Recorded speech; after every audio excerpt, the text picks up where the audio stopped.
one less thing I have to think about. Yeah.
Hello, everybody. Thanks for joining us today. We're going to get the show started in just a couple more moments, get things started. A reminder that, as always, this is a free show, so do not feel obligated to tip. But if you would like to help support, there are links in all of the chats to do so. Thanks for your patience. We'll see you guys shortly.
Hey, hello. Hey, go like this if you can hear me. There you go. Hi. Hello, Jen. How you doing? Nice to see you. Wow, look at this cast of characters here today. Wow. All kinds of interesting people here today. Good to see you. We're represented today by, man, let's see, Michigan, New Mexico, um, California, looks like Quincy, Mass, or somewhere down there. Steve Roach, welcome, buddy. Good to see you. How you doing? Thanks for being here. So, those of you that are watching on Facebook over here, hello. What was nice to see you. Thanks for coming on board. If you can share this over there, like click the share button, that would be great. The more the merrier. And over here on YouTube, my anonymous people over there, nice to see you all. So, those of you that are here mostly know the drill, I think. If anybody's new, here's the thing. If you're in a quiet place, I'd like you to unmute yourself so that I can hear the interaction and laughter, hopefully some laughter, and some applause so I don't feel like I'm just performing to a computer screen. So go ahead and unmute yourself. Let's see how many people we can get. So Jen, your baby's not gonna make that possible, I don't think. Well, we'll try. We'll see. uh, so there you go. There's a few more. Shannon and Tim. That's good. All right, so that's good. So now, just to test it out, I'll count to three, and when I get to three, everybody who's unmuted, just laugh like I said something funny, so we can feel how this feels. 1, 2, 3. Go ahead, laugh. There you go. You know, I like it, but it's weird. That's all I can say. It's good, but it's weird. All right, so thank you everybody for being here. And don't worry if it gets noisy where you are. Brandon will mute you. Just try to remember though.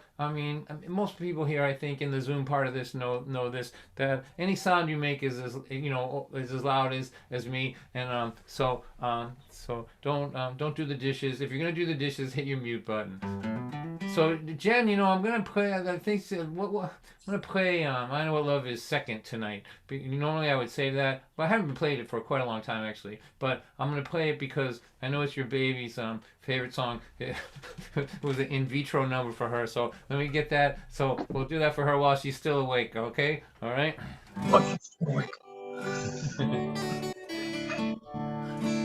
All right. Well, I'm so glad to be here with you all. Here we go. This one I haven't played for. I used to start all my shows with this, but now let's see what happens.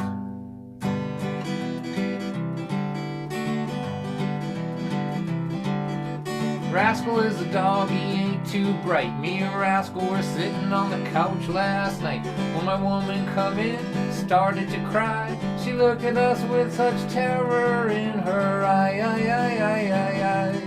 She said, I have raised these children 18 years. Now they're growing up and moving out of here, and my big reward for all that I've been through is this dog as dumb as mud. And you, yippee-yahoo. Rascal looked at me in disbelief. He said, she can't be talking about you and me. She's got us to spend the rest of her whole life with. Would you please tell her how incredibly lucky she is? And I said, who's gonna love you any better than this? We'll wake you up every morning with big wet kisses. When we hear the police sirens in your neighborhood, we throw our heads up in the air and we howl for you. Oh! And that's cool. You gotta admit that's pretty cool. Well, you know, I don't believe we had succeeded in convincing her of the outrageous good fortune that had befallen her. In fact, instead of looking happy as she could be, she looked a little bit, well, you know, suicidal to me. But hey, kids go to college, kids move away, but dogs and husbands, that's who stays. To you it seems like a big trick of fate, but me and Rascal don't see it that way. We're thinking, ain't we cuddly, ain't we cute? We're both real funny, both real true. There's another thing about us that is very cool. If you scratch us on our belly, our left leg moves. And you gotta admit that's cool. Ow! Ow! You know, when I first started doing these shows online, it probably would have been kind of weird to hear somebody howling in their bedroom as you were walking by, but everybody's been locked up so long now. I don't think anybody's going to be surprised by any animal noises that are emerging from any people in lockdown anymore. So let me try that one more time. Ow! Ow! Ow!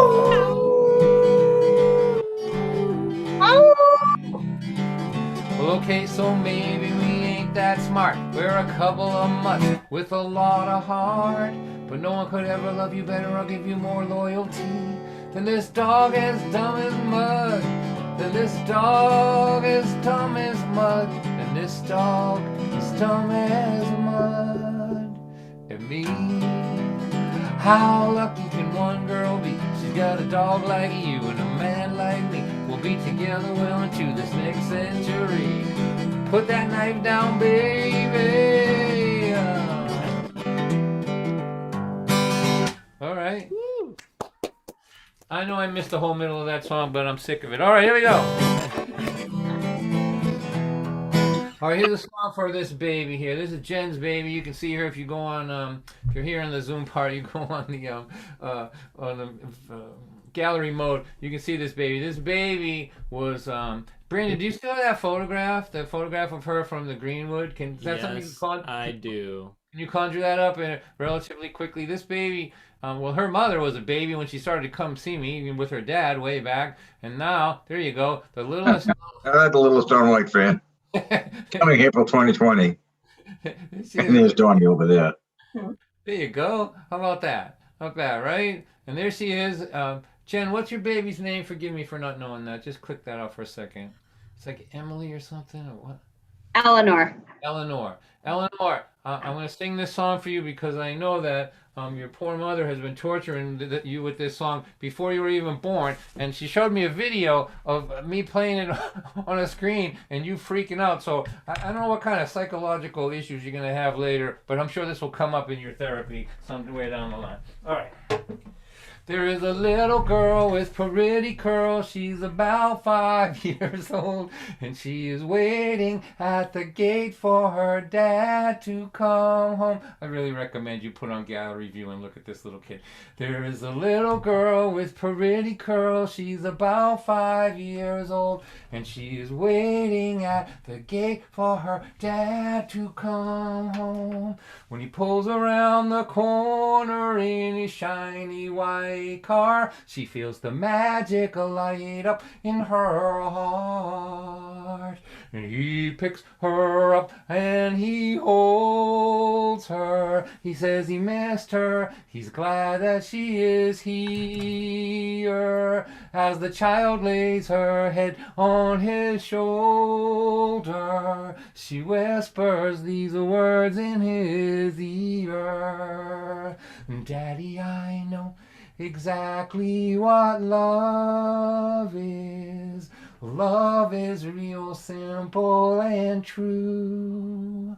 Love is this feeling my heart gets when I'm being held close by you. Now she is 20 and there's plenty of love everywhere. She's getting married, so her family and her friends are all there. They've gathered this morning to stand at her side as she waves goodbye to this time in her life.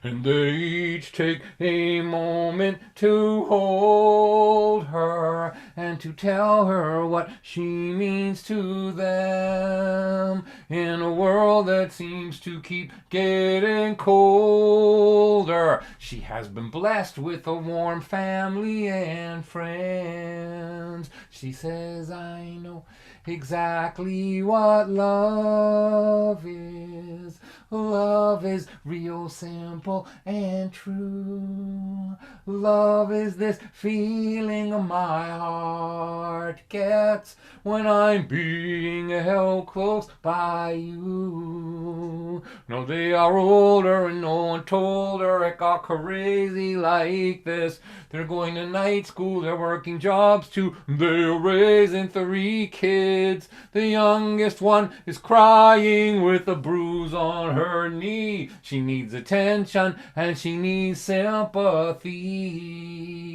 And when she picks her up and she holds her, that old magic lights up in her heart.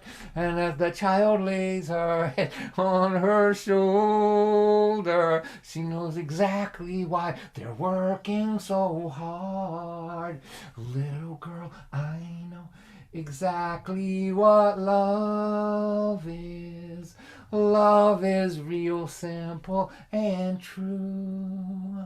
Love is this feeling my heart gets when I'm being held close by you. Now they are 60 and their history spans 40 odd years. They have buried their parents, now their grandkids are here. There's something about the way they look in each other's eyes that speaks softly about the meaning of a life.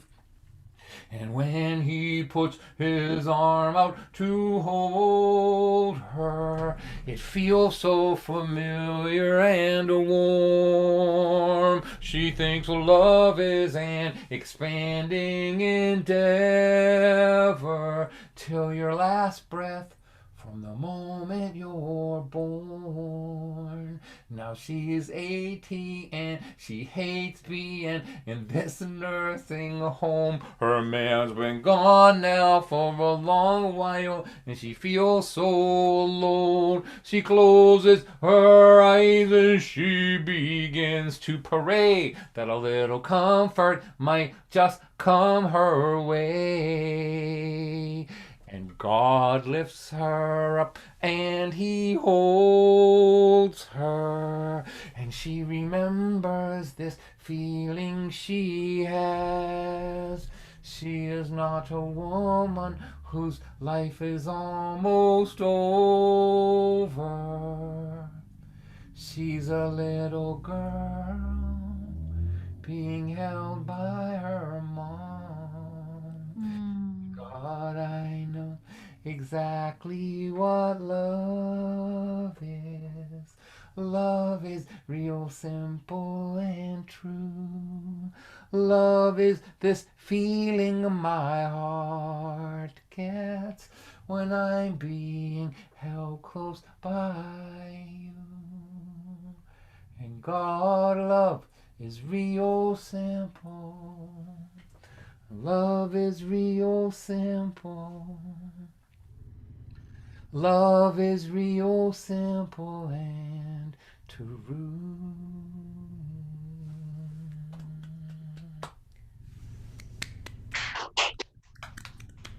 Woo! Beautiful, Don. Beautiful. I don't know, man. I never, like little kids like that do not have attention spans like that. Like there's some weird connection with me and this kid.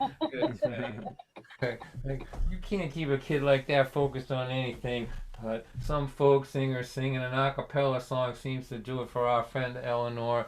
Jen, there you go, girl. So much love to you. Thank you for stopping by. And all right, what else to do? You know, so who's here? What do you want to hear? Tommy and Marlene, you want to hear something? Or Sarah, anything? Go ahead, yell it out.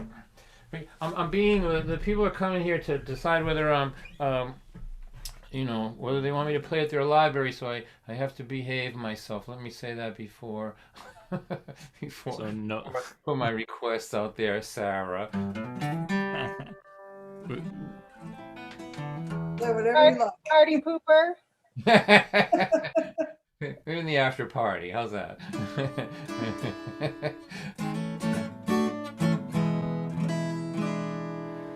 All right.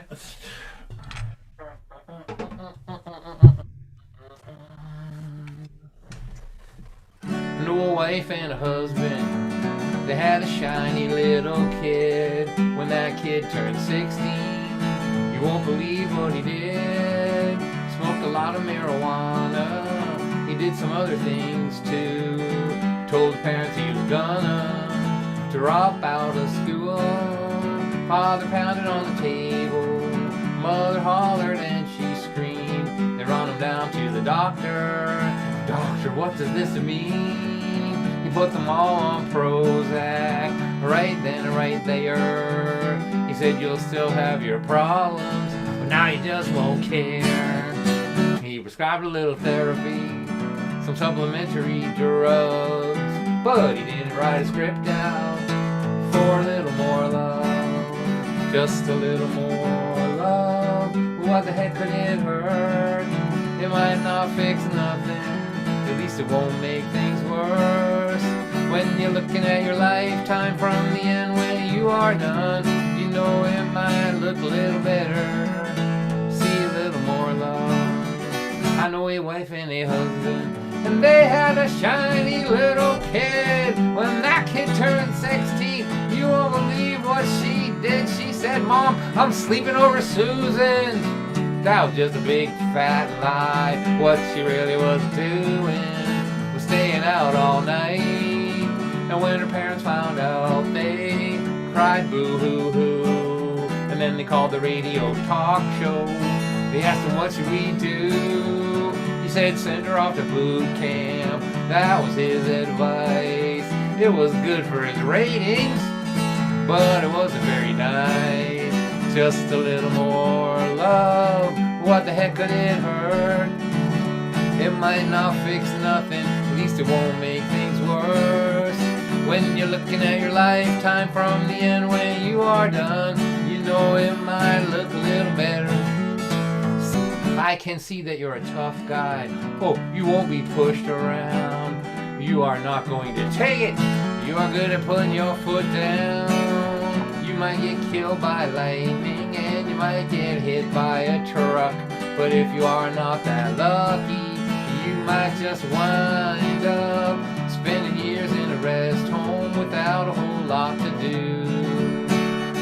But look back on what you did with the time God gave you. Just a little more love. What the heck could it hurt? It might not fix nothing. At least it won't make things worse.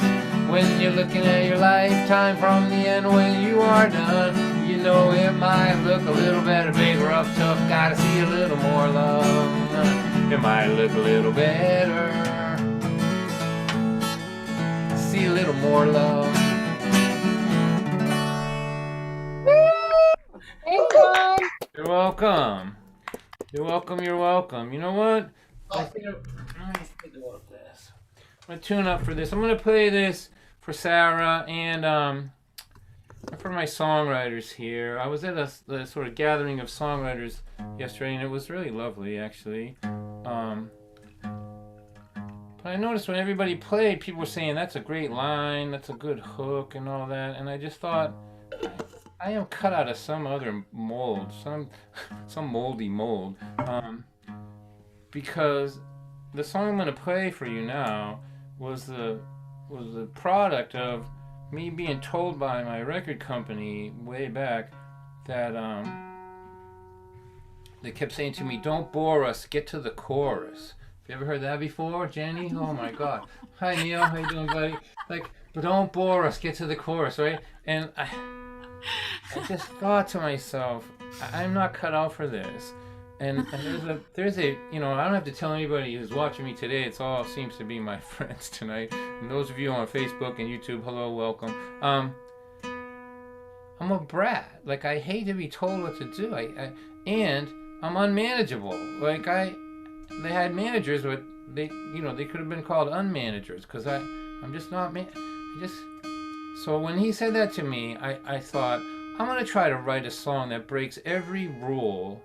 That, what's the most unmarketable thing I could do? That's what I was thinking. And I thought, all right, how about this? I'll write a song that only has one note in it. That was my original goal, right? A song with one note. That was way too hard, too much. So I came up with this other thing here. And this, I have to tell you, is for songwriters, any songwriters or lovers of songs. This song is deliberately, intentionally designed to make sure that nobody would ever play it on the radio or anything. It doesn't have a bridge. It doesn't have a chorus. It has, I think there's 2 chords in it, maybe kind of 2.5 chords in it.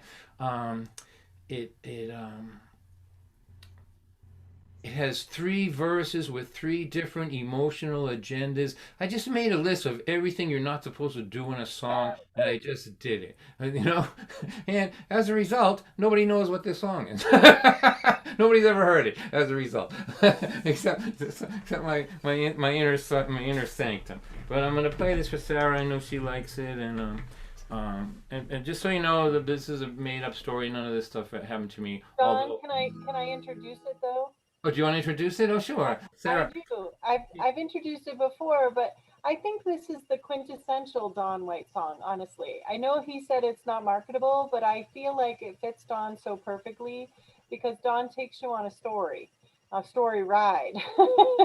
and it's one of my favorite songs because of that, because I feel like it is truly uniquely you, which, is not always to hear, on the radio. You hear the same song, just different name of a person singing it, So this is uniquely yours. And, for me, the first time I heard it, it was at a point where I was learning to handle emotions, all kinds of emotions, all at the same time without feeling crazy. And this song helps with that. So I love it. I wish it was on the radio. I think people could learn from this song. Well, maybe in a parallel universe, where what you're not supposed to do is more appreciated. But anyway, this is called the MTV Love Song, and thank you, Sarah, for those kind words here.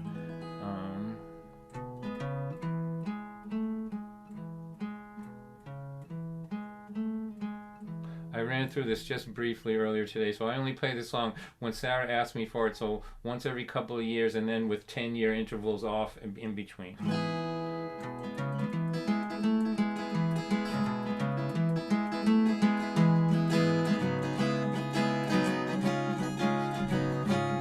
I am 64, she's 63. Our grandkids were over watching MTV. And there were women gyrating all over the screen with some amazing dance moves, if you know what I mean. There was a young man singing a song about love, while these women danced around him all shaking their stuff. I said, you don't think I could handle those young wild girls? She said, there ain't enough Viagra in the whole wide world. And then she laughed that laugh that I love so well. It filled the room and it cast a spell. And while they sang about love on MTV, I sat and thought about what love means to me.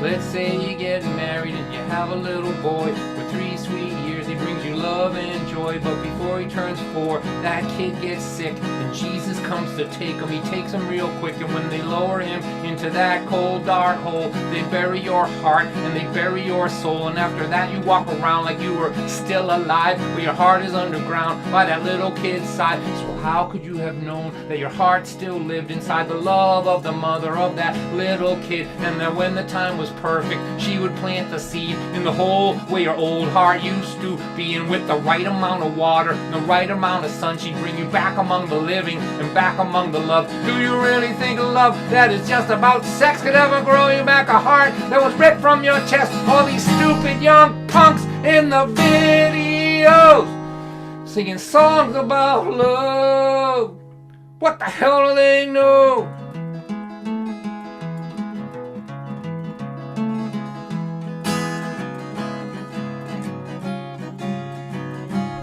Well, don't get me wrong, I love to see women gyrating on my TV. It is exciting, it's erotic, it's amusing, it's fun. It is a whole lot of things, but it's sure not love. You know, the love I have known, it cannot be explained. It is the kind that finds heaven through the terror and the pain. It is a glance, a whisper, a prayer, it's a smile. It's even some gentle gyrations, you know, every once in a while.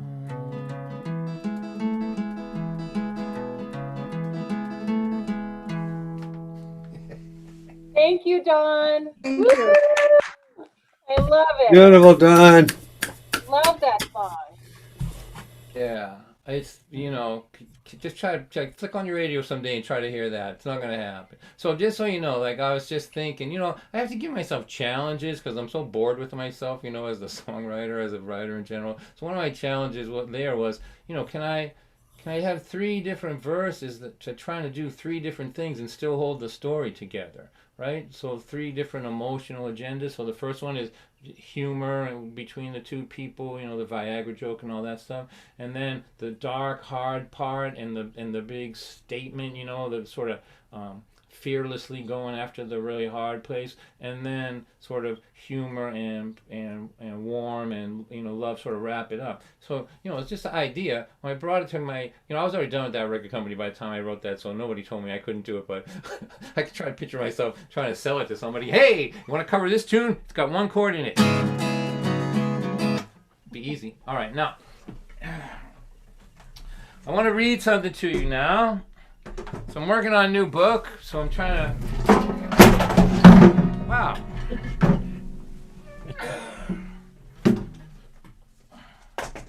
Sorry about that. So I'm writing another book. I swore I'd never write another book, but here's something. This is for anybody who's a fan like I am of the great state of New Jersey. That's not something you hear that much. This thing is called... This is just a smaller piece inside a longer piece in my new book that I'm working on, and it's a chapter actually, and it's called "Time is Like a Baggage Handler at the Newark International Airport." There's a title you never expected you to ever hear before. That's right, there's a new adventure for you. Here we go. No thing that has ever been done, no thought that has ever been thought, no stress or dread that has ever been felt by any human being who ever lived has had a measurable effect on time. The sun comes up, the sun goes down, the planet tilts a bit while it rotates. That's it. When I emerge from a period of confusion or anxiety, I am comforted to know that while I was gone, time clicked off every second with precision so that I could return to a world that has at least one thing in it that has never wavered, a thing completely unalterable by human thought or action. If you asked time how it felt about the human condition, it wouldn't respond because it doesn't care. Time heals all wounds because it is smart enough to not let any temporary life form distract it from doing its job.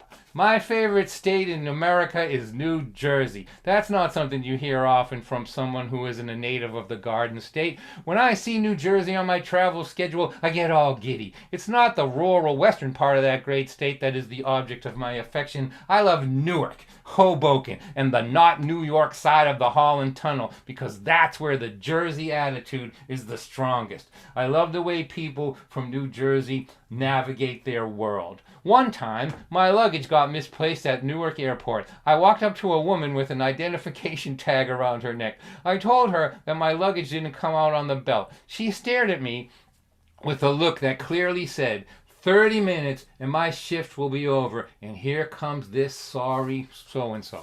Now, I immediately got a deep, warm feeling because I knew that I was with someone who was going to find my suitcase. I recognized it in her attitude. My mother was like that. She would make sure you knew you were a pain in the neck while she was methodically solving your problem. My comfort with this is almost impossible for Midwesterners to grasp. They come from a part of the world where politeness accompanies almost everything. Being from Boston, it took me a long time to get used to the Midwest. They're too friendly. It made me nervous. Here's how I explain the difference between the kind of friendly you find in the Northeast and the kind you might find in the middle of the country. If my car goes into a ditch on a snowy night in the heartland, a chatty, friendly, well-mannered local resident will stop and pull me out of the ditch. The exact same thing will happen in the Northeast, except for the chatty, well-mannered parts. When a New Jersey or a Boston or a Brooklyn guy pulls you out of the ditch, he does not want to hear about your family. I saved your life. That should be enough. Now stop talking. Go away. I ain't your buddy. So my new best friend at the airport walked me over to a staging area and found my suitcase. She didn't ask me anything about myself. She didn't engage me in any way. She got the job done in a way that was steady and completely unaffected by anything good or bad that was coming from me or anyone else. I know that this is a minority view, but I am most at ease when I am around people who get things done in a no-nonsense way. If you are trapped inside a car that is on fire, the best thing you can hope for is to be in New Jersey. because in all likelihood, a local resident will pull you out, call you an idiot for driving a crappy car, and drive away. Steady, reliable, unattached, solid, just like time. Hey! All right, Don. All right, Don. When's that book coming out, Don? Not today.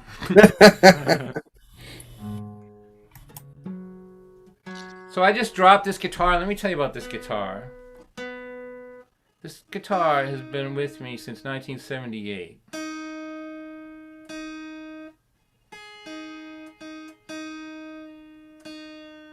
Wow. Sorry.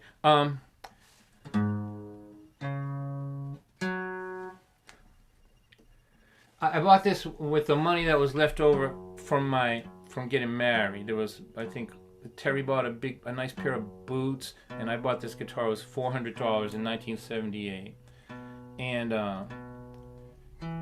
the other guitar, the blonde guitar, I bought, maybe 10 years ago when I had a good year and I needed to spend some money. I needed a deduction, so I bought that guitar.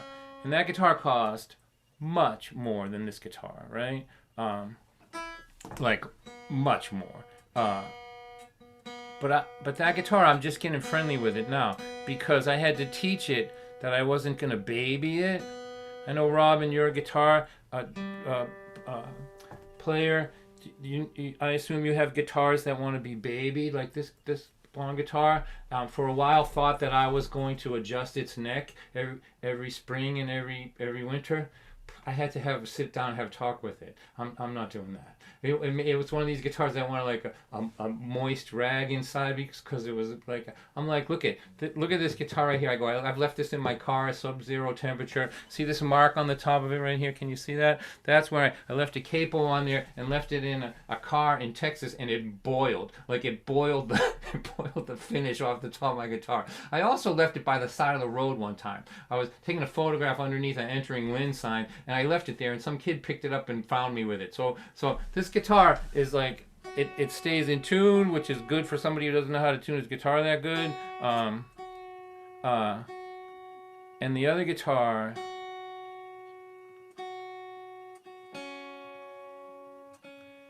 has learned now that when the heat comes on, we're not adjusting anything. You just have to, I'll put you in a closet, is what I said to it.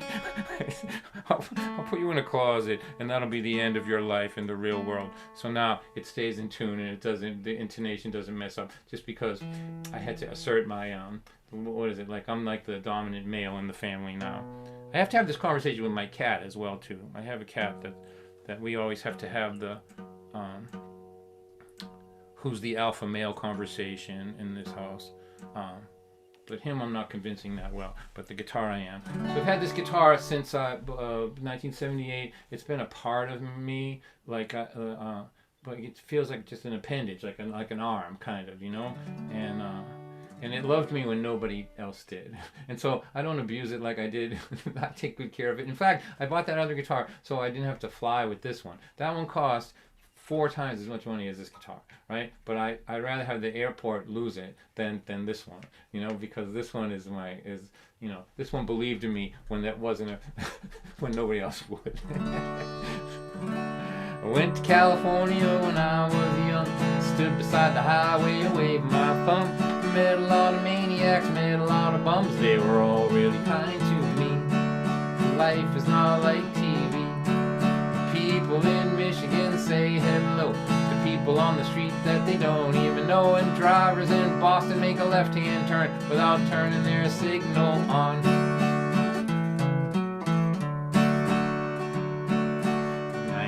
1993, if you were talking to yourself walking down the street, it was sad because it meant that you were crazy. Now it means that you're a businessman.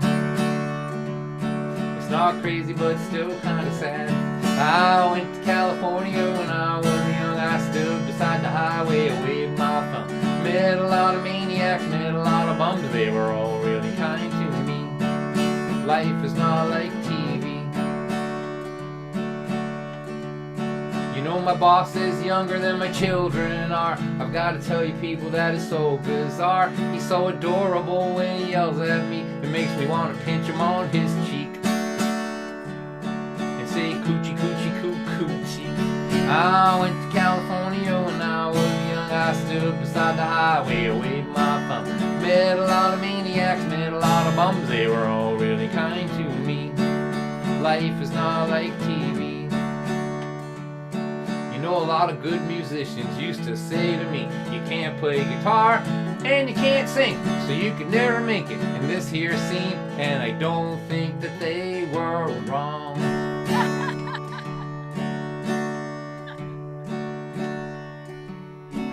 But I wonder where they all have gone. I went to California when I was young. Stood beside the highway, waved my thumb. Met a lot of maniacs, met a lot of bums. They were all really kind to me. Life is not like TV. The people in Michigan say hello to people on the street that they don't even know. And drivers in Boston make a left-hand turn without turning their signal on. They're not thinking about you at all. They just keep on rolling, they keep on rolling, they keep on rolling along. All right. Hey, Don. Love it. Neil, good to hear your voice, buddy. Good to see you. You too. I love what it says on the back of that guitar too. I always have. I've always admired you for it.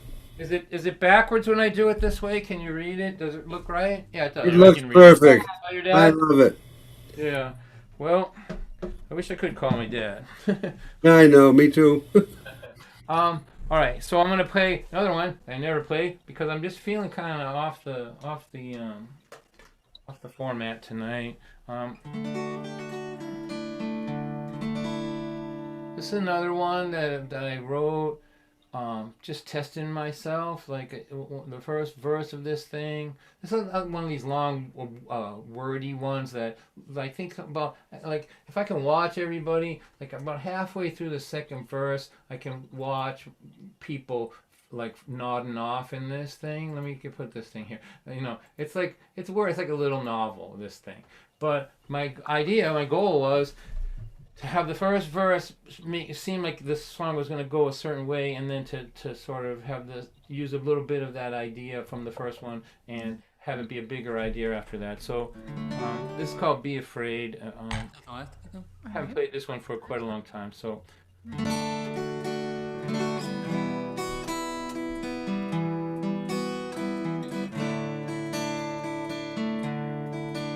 In my living room, I have a crazy box. It shows me scary things and it talks and talks. It never stops all night and day.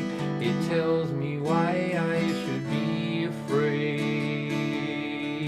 And then camera crews drive by my door to look for violence, hate, and war. And they film the worst things that they see, and the crazy box shows them all to me.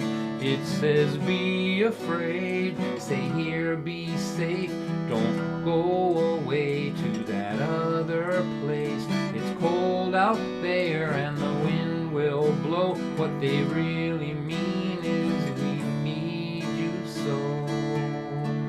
We were in high school then, you had the bluest eyes. They were like looking into the summer sky. You pointed them at me and said, let's get away from this factory town when we graduate. And so we made a plan to go on the road to discover what our future holds.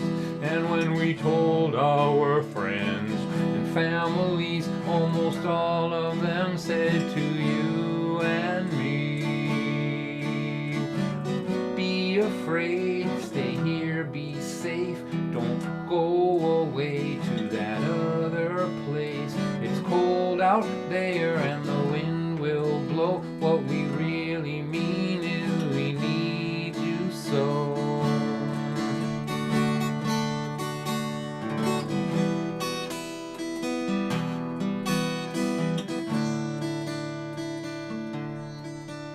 We lived on the road for several years, learned many things, conquered many fears. After that we raised our family, and when they grew up they said to you and me, we have made a plan to go on the road to discover what our future holds.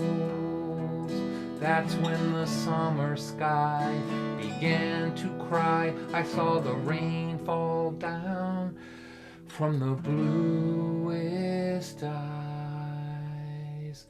But we had made a vow in our younger days, if this day should come, we would never say, be afraid, stay here, be safe. Don't go away to that other place. It's cold out there and the wind will blow. What we really mean is we need you so. What we really mean is we'll miss you so. What we really mean is go on, just go.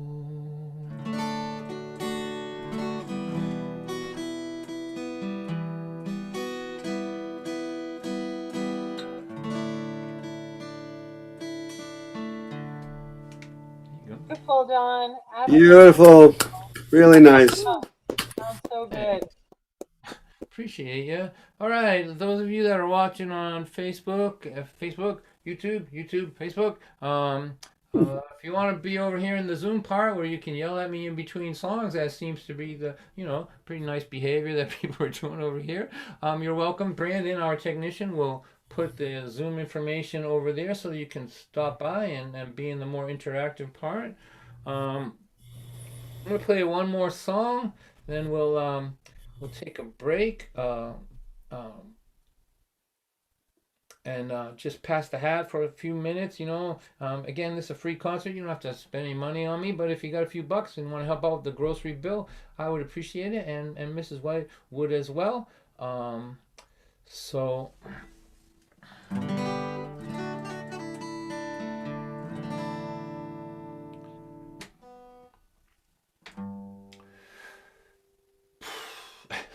okay, I should have a plan for these shows, really.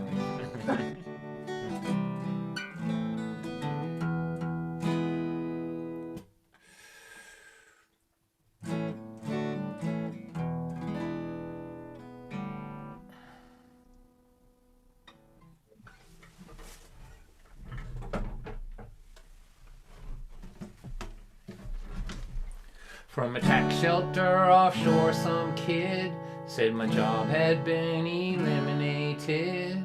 He said, thank you for your service and for working so hard. Blah, blah, lie, lie, half truth, blah, blah. He expected me to be petrified, get in the fetal position, and start to cry. But I just kept thinking that he was underestimating me. Cause my team is on a winning streak. We haven't lost a game all week. Underestimated people are hard to beat. My team is on a winning streak.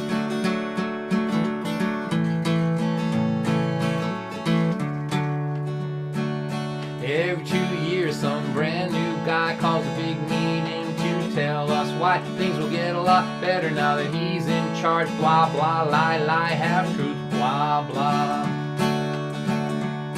And then all the working people try not to grin while they're hearing these promises again. Nothing gets better. 2 years go by and then we're sitting at a meeting with a brand new guy. Well, my team is on a winning streak. We haven't lost a game all week. Underestimated people are hard to beat.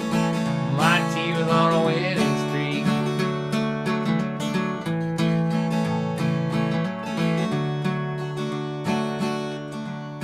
I said, well, what you did to me just wasn't right. So I hired a lawyer and a plan to fight. He said, you are so adorable. He patted my head and closed the door. You The greatest gift they gave to me was to not take me seriously. Cause anything can happen, it can happen fast. When no one believes that you have half a chance. From a tax shelter offshore, some kid said my job had been eliminated. But I just kept thinking that he was underestimating me. Cause my team is on a winning streak. We haven't lost a game all week. Underestimated people are hard to beat. My team is on a winning streak.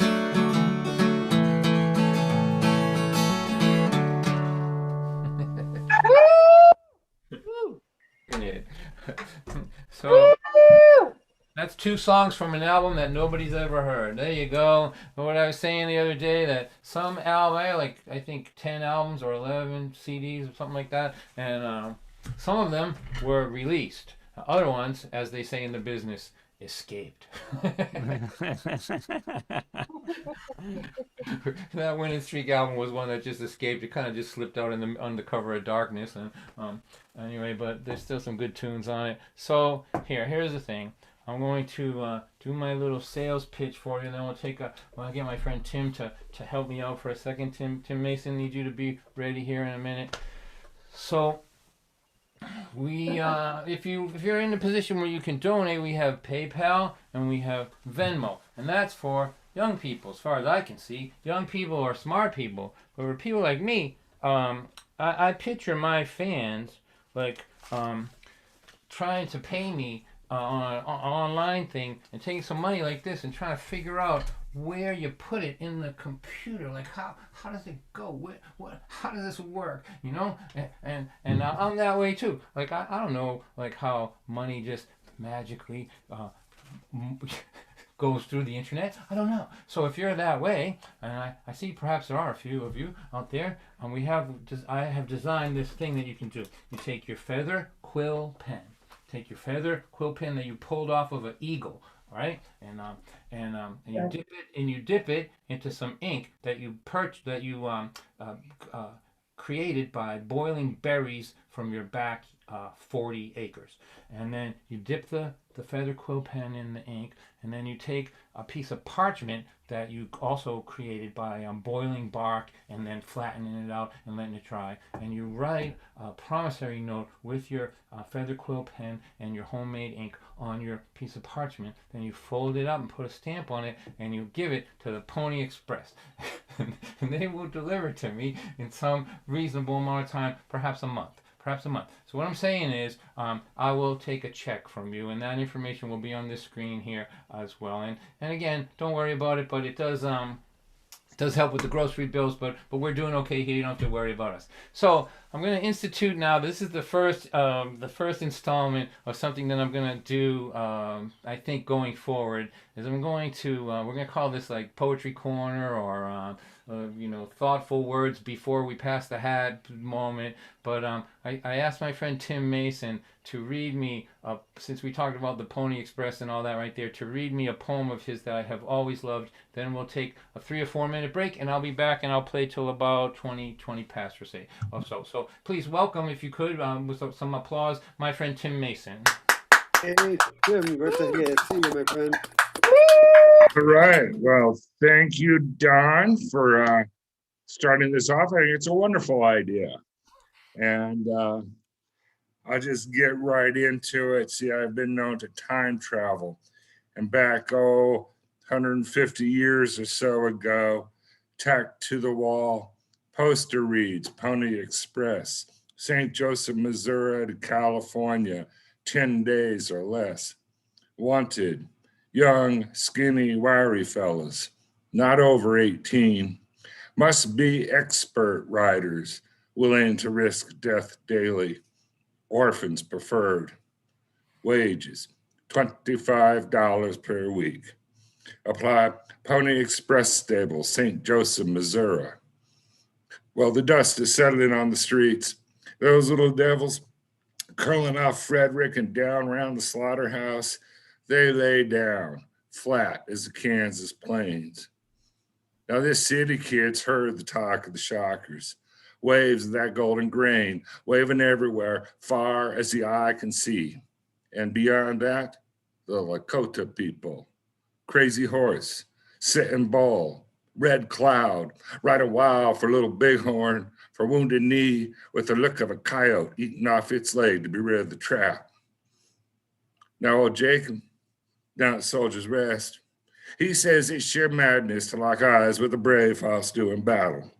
Tain't like killing a white man. There's no repentance in those eyes, no, sir, none at all. Well, old Jake's tales, they must be true, or they wouldn't be paying no $25 to no carpetbagging orphan kid for riding haywire through the middle of it all just to make California in 10 days with some I love you note or other official business too urgent to send round the Cape. No, those wild tales must be speaking fact. Now, I can ride real good. Can use my pistol too. Well, I can take down a squirrel in any field, but I don't know about locking eyes with no brave, making no orphan out of my parents. But I sure would be liking to see that wheat waving everywhere and to be riding to beat the wind, carrying every Christian's hopes for me to make it. And that would be a change. Would make no never mind that Vincent is riding with Cantrell, or that Nathan went east with Mr. Lee, or that Stephen stayed put to plow the field.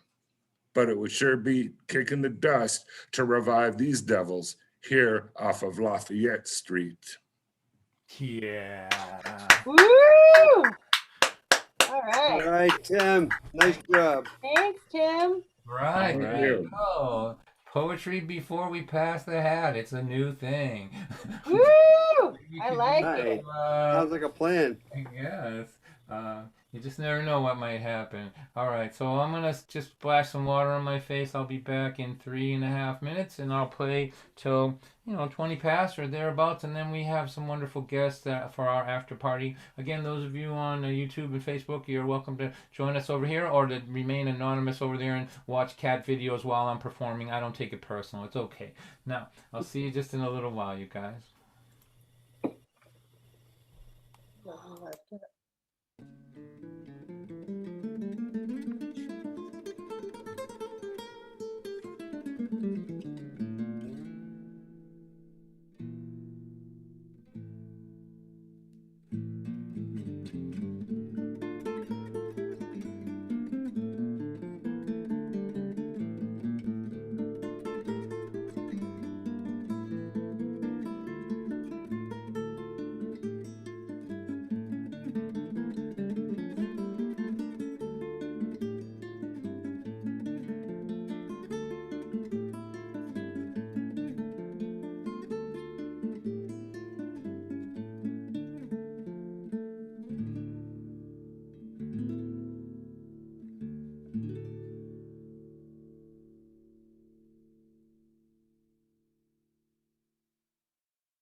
kids.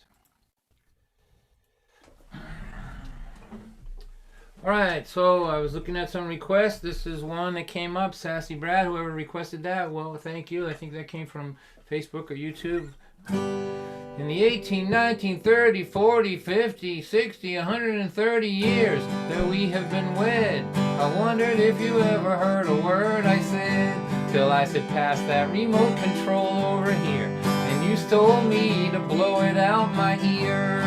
I love you, you're a sassy brat. You make me mad and you make me laugh.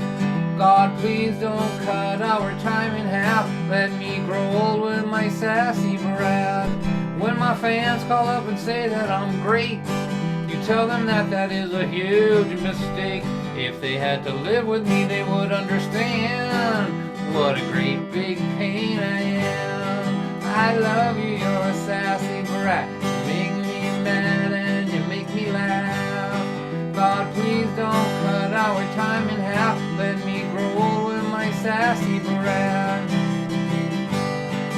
There are men who like women that they can dominate, to bring them breakfast in bed and always tell them that they're great. Well, my sassy lady never does that for me, but at least a life with her is definitely not boring. She says if you want me to believe that you're great, do a couple loads of laundry around here someday.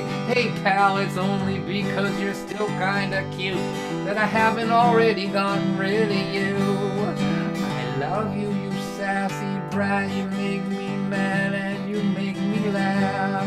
God, please don't cut our time in half. Let me grow old with my sassy brat. Sassy bratty lady better hang around here, driving me crazy.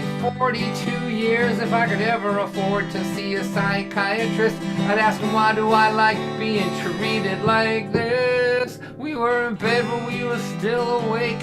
You said I really love you in this life we've made. I said, hey, can I quote you on what you just said? You told me if I did you'd punch me in the head.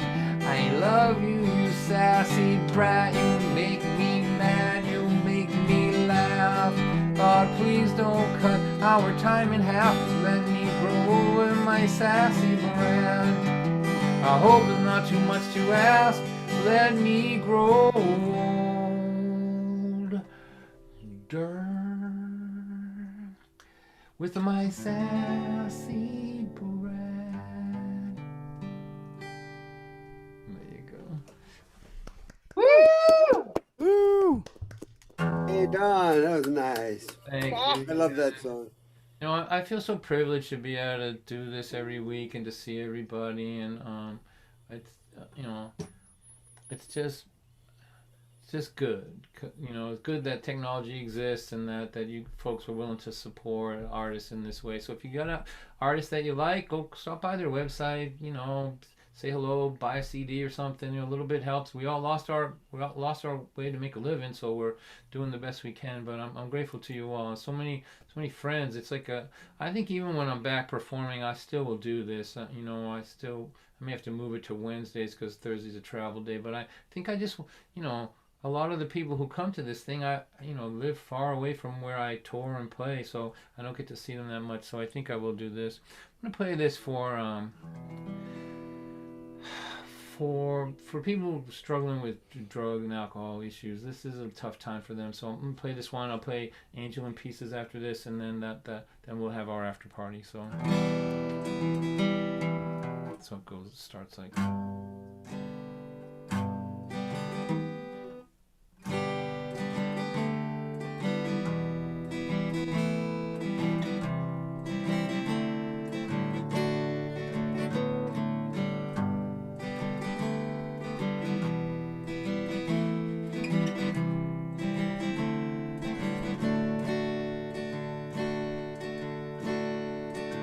They were not just statistics, our children had names. Don't say they were junkies, and they all are the same, 'cause they each had potential to do something great, until heroin stole that potential away. And And now we are the loved ones that they left behind. And we keep the memories of them alive. And we speak the words that they want to say to all of you who are still using today. In the name of our daughters, in the name of our sons, in the name of all the beautiful lost ones we love, behind all your sorrow, behind your despair, we see only the light that's still shining in there.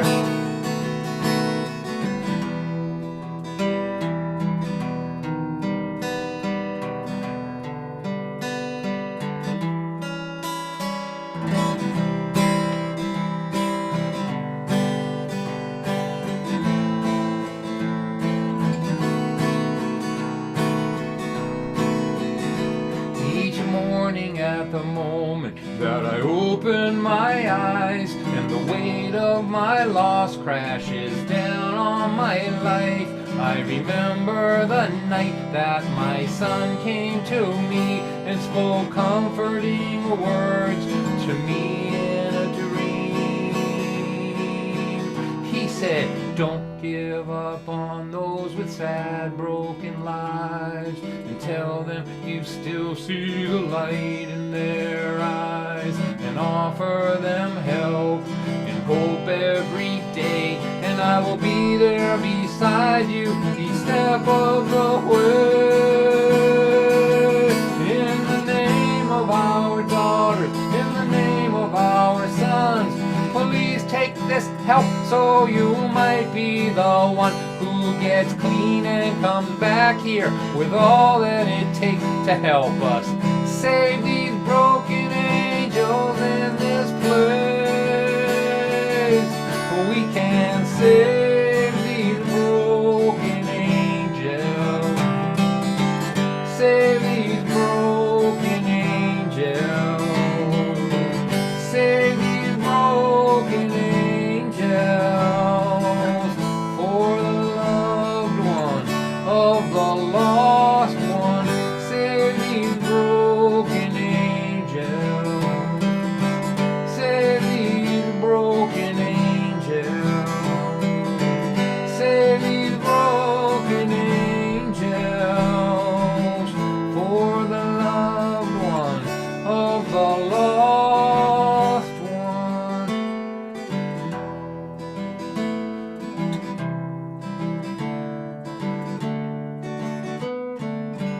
For the loved ones of the lost ones, for the loved ones of the lost ones, for the loved ones of the lost ones, for the loved ones of the lost ones, for the loved ones of the lost ones, for the loved ones of the lost ones.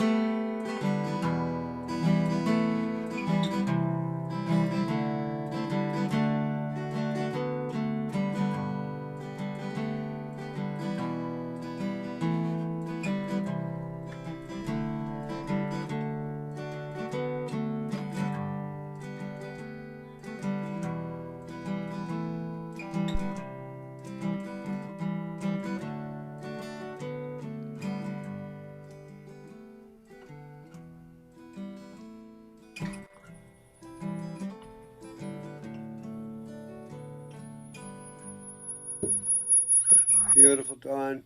Really nice. Absolutely beautiful. I've just been reading about it and talking to my friends. It's tough going for people that are struggling. So have a good thought for everybody. So I'm gonna end here with another angel song, but this one is about believing in people when they're not well enough to believe in themselves, and that's what we're doing here. We're just pumping good energy out right in front of our biggest enemy. Who's that, ladies and gentlemen? That's the coronavirus. You see that right there? There he is right there, just hanging around, looking over Don White's shoulder, making sure that I remember to put my mask on and behave myself. So, here, when we play this song, and I'll take another 2-minute break or so. If you can donate, that's good. If not, don't worry about it. And then we have some wonderful guests, and and we'll have a little gathering and some conversation and a little song swap, and we'll just try to use technology to create community as best we can till we're waiting for that thing to get out of here. All right.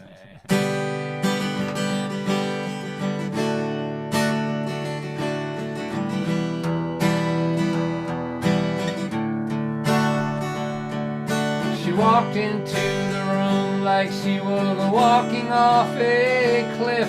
In my mind I said, what kind of shattered angel is this? Her walk said, I've surrendered. In her face, I've had enough. Her eyes were holes, they were dark and cold. They said, I've given up. I saw an angel in pieces, as if the pieces all fell from the sky. I said in my heart, I believe this sad angel someday will fly.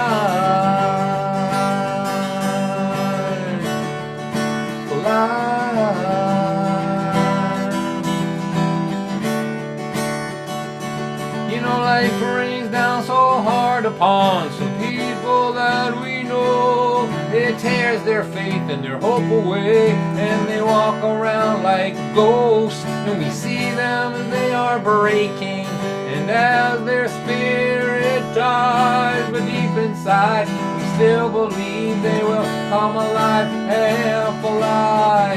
I saw an angel in pieces, as if the pieces all fell from the sky. I said in my heart, I believe this sad angel someday will fly.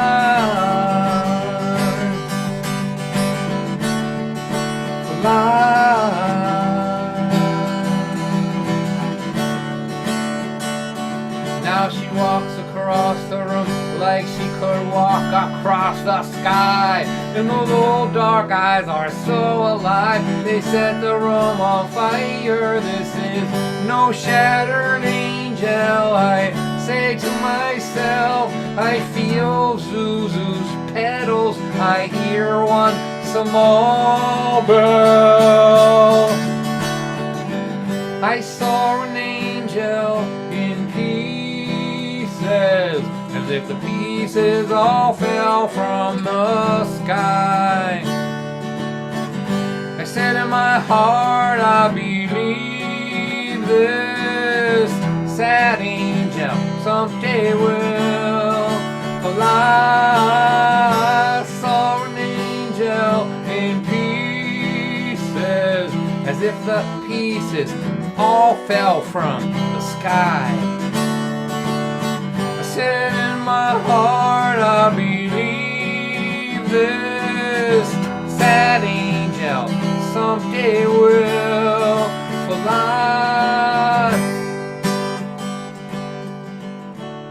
Look how beautiful you are.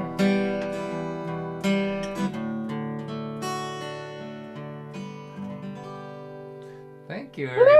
Woo! All right, Don. Beautiful. Oh, what an amazing song. Thank you, everybody. Thank you. Let me just take another 2-minute break. We'll just pass the hat one more time, and then we'll have our gathering. So those of you watching on other platforms, you're welcome to watch from over there. But if you come over here, we can chat a little bit in between songs and like that if you want. But you're welcome to remain anonymous. I know many people like that. They're having a permanent bad hair day since April, and prefer not to be on video. That's okay. But I'm excited about the folks that we get to see tonight. And it's really the big deal for me is, can't wait to get my part over so I can get to hang around with my friends. That's really what I'm hoping for. So I'll be back in just 3 minutes or so, and we'll have a little gathering after party. But as we say every week, if you have a long ride home and you need to get a head start, go ahead. Don't worry about it. We'll see you later. All right. Bye-bye, everybody. I'll be back in just a minute. Done.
All right, here we are, the after party, the gathering of the masses. So that last song that I played, Angel in Pieces, is a song that I wrote a long time ago. The music was written by a friend of mine named John Svetke, and he's in a band called The Loomers, and I have played that as a band song.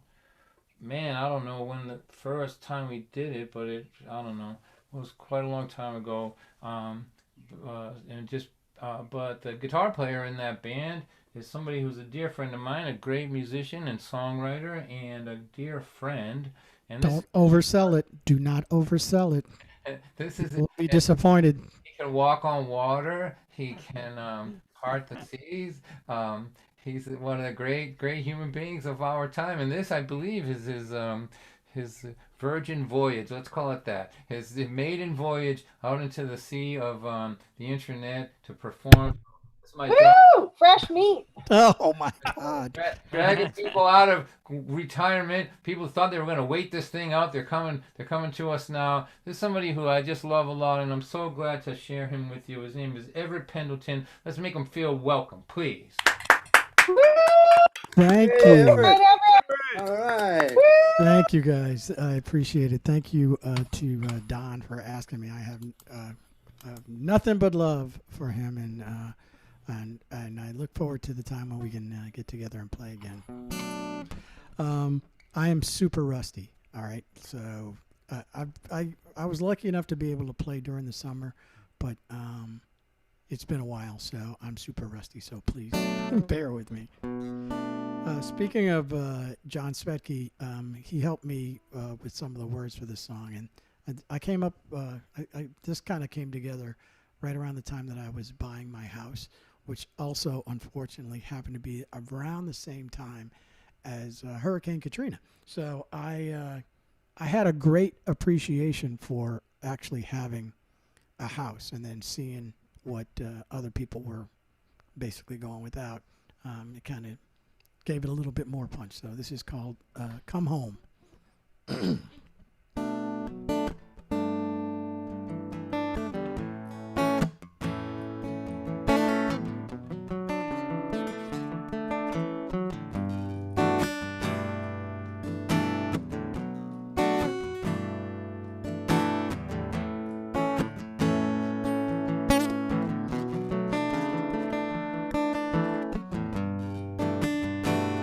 Sometimes we run on different tracks. When I'm walking out the door, she's just coming back. When I return, one of the few lights I see is the glow of the television she left on for me. I'm holding my breath on every slow creaking step, and I feel her heartbeat as I fall into bed. And as I drift off to sleep in our moon-bitten room, I think how nice it is to have a house to come home to. How nice it is to have a home to come home to. Come home,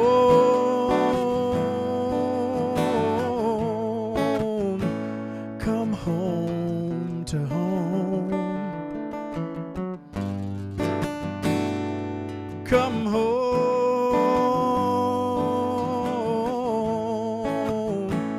come home to home. Yeah, yeah.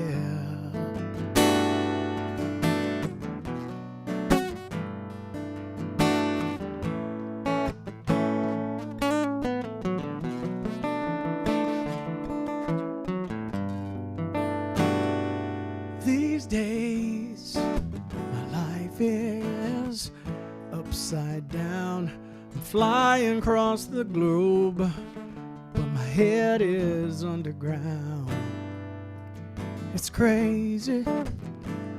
I know I'm in way too deep, and I need to get back there so I can finally sleep.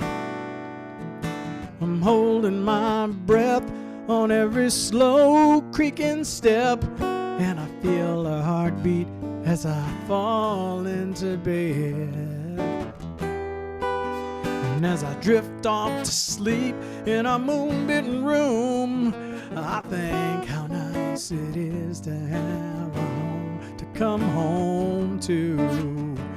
How nice it is to have a home to come home to.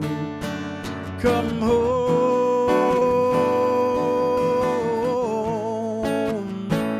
come home to home. Come home,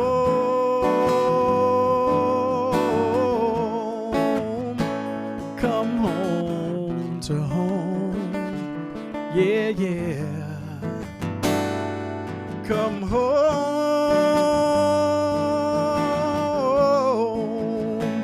come home to home. Come home.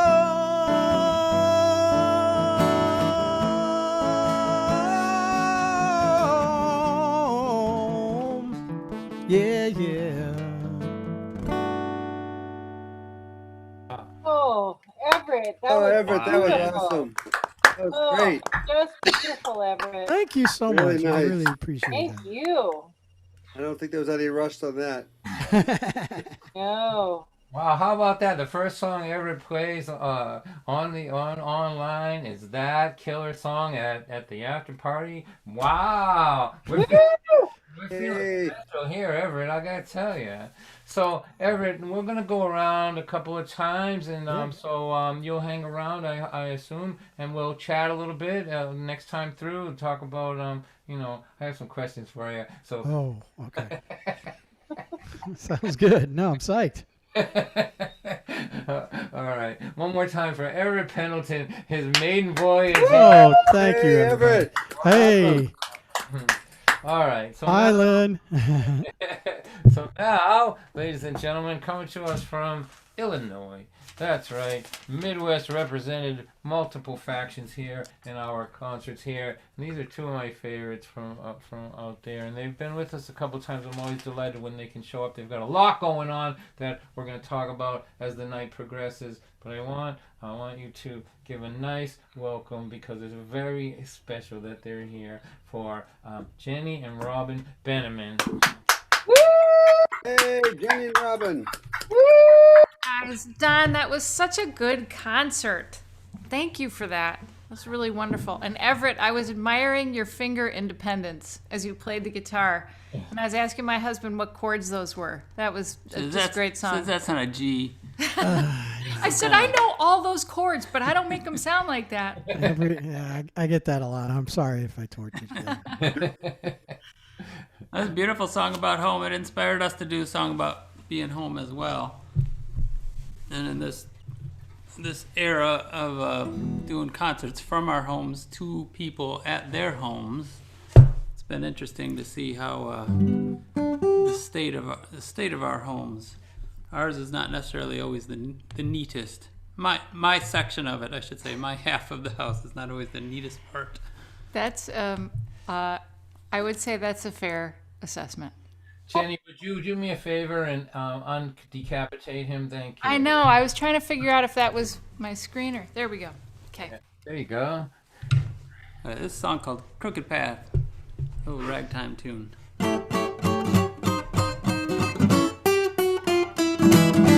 Things come into the house, never get put away. We have to watch our step, we trip every day. It's a crooked path through, but I'll surmount the insurmountable and get me to you. Where does this belong? Who can even say? I lost track of what it's for, but I don't let it stand in my way. It's a crooked path through, but I'll surmount the insurmountable and get me to you. I'd ask you to clean up if I didn't like it this way. There's something so exciting about finding you every day. You don't have to worry, I won't ask you to change, as long as you're with me on this crooked path every single day.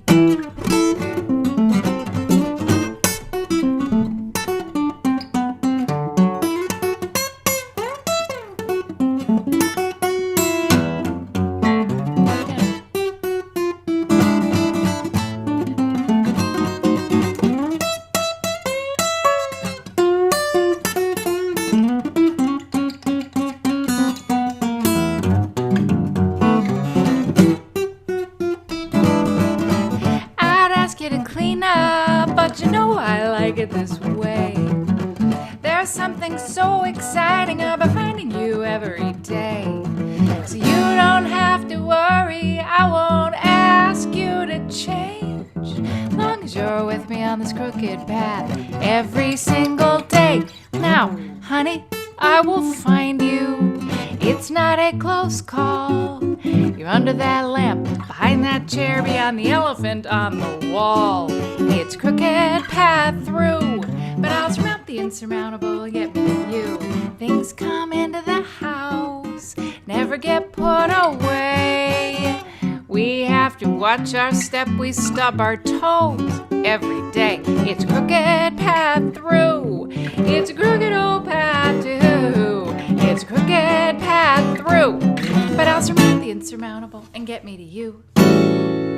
Woo! Oh, Jenny and Robin, that was awesome. I love that. Oh, that was That great. was awesome.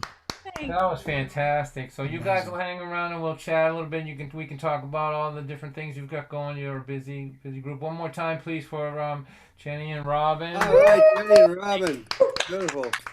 Brian Dozer, are you still with us? I see your name there, Brian. Why don't you grab your guitar and next time around, if you want to play a tune, does that sound okay? Sure. Yeah. All right, man. So at the end of the next round, okay? So you can have time to think about that.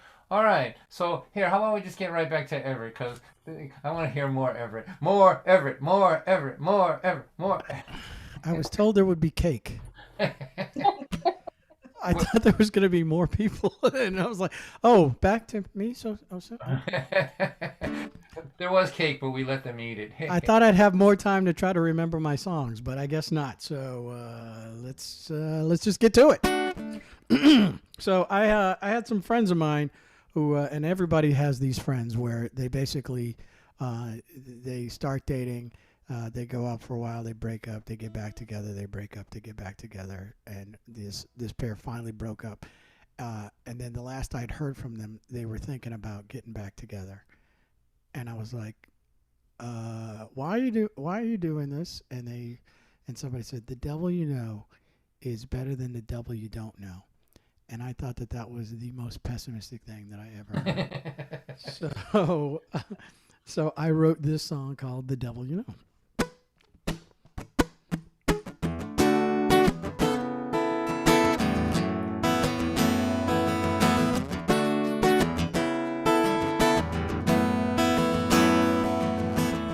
You wear that familiar pain like a sweater you can't wait to take off. But you go back to it again and again like you'll never find another one.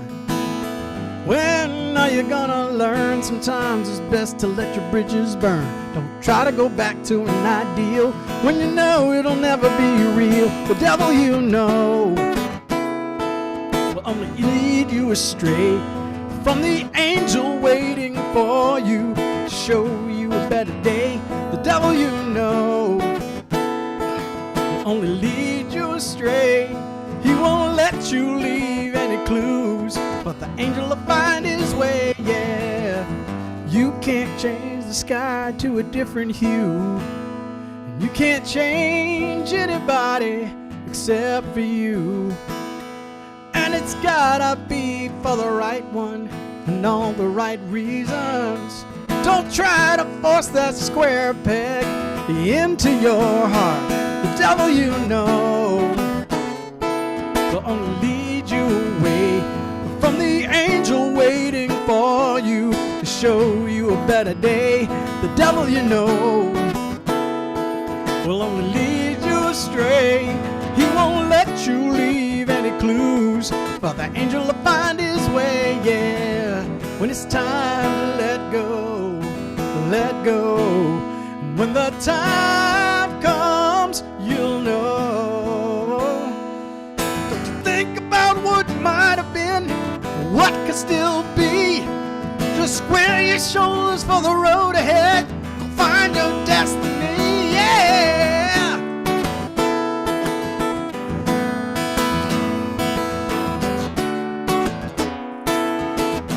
Oh, the devil you know will only lead you away from the angel waiting for you to show you a better day. The devil you know won't lead you astray. He won't let you leave any clues for the angel to find his way. The devil you know, don't let him lead you away. The devil you know,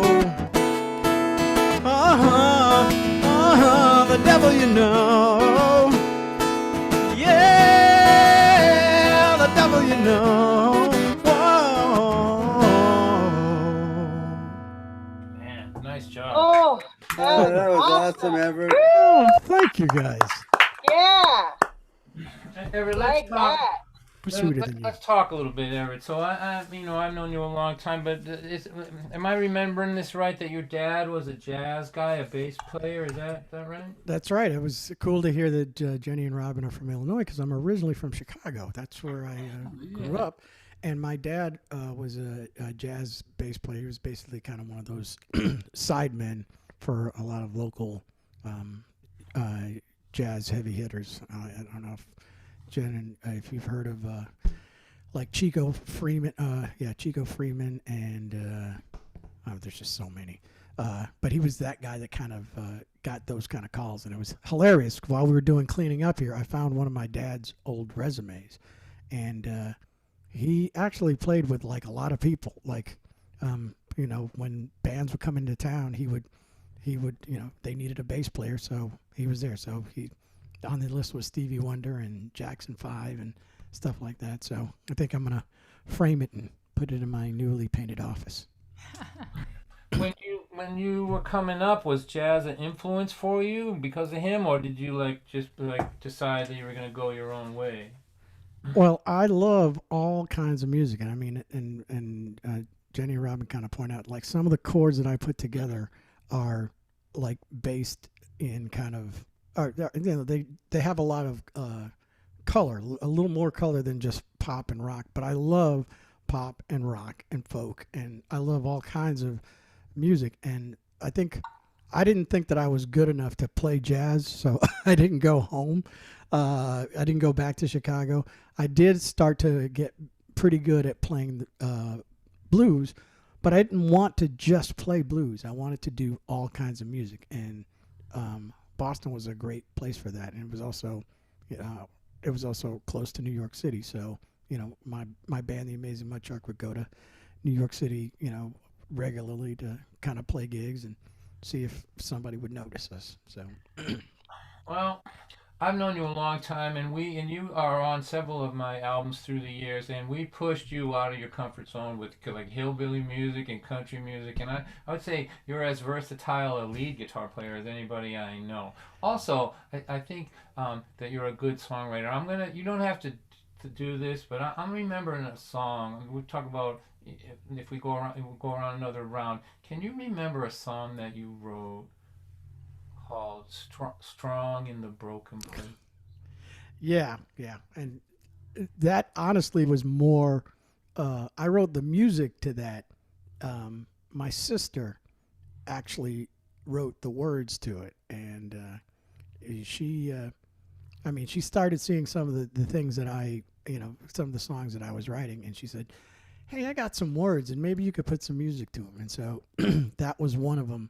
That was one of the songs. And unfortunately, the rest of the story goes is that my sister was killed in a car accident in '93. So there are still these few songs like that I still play because I think they were great.